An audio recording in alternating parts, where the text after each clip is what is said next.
আরে এই নদীর পানি তো অনেক সুন্দর দেখাচ্ছে।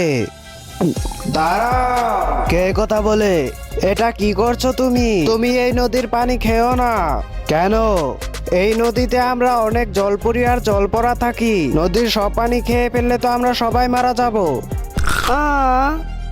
ভাই চল আজকে এই নদীতে গোসল করব।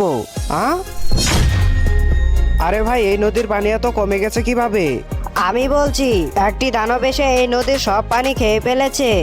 কি? আমি ওই দানবকে মজা দেখাচ্ছি। বন্ধুরা, তারপর সে এমন একটি কাণ্ড করলো যা দেখলে তো তুমিও হাসতে বাধ্য হবে। তো চলো সেটি। হ্যাঁ, আরে এই তোমরা এটা কি করছো? আমরা দুজন প্রতিদিন বাইরে থেকে পায়খানা করে আসি আর এই নদীতে এসে পানি খরচ করি। ও আচ্ছা, কি? হ্যাঁ, হা হা হা।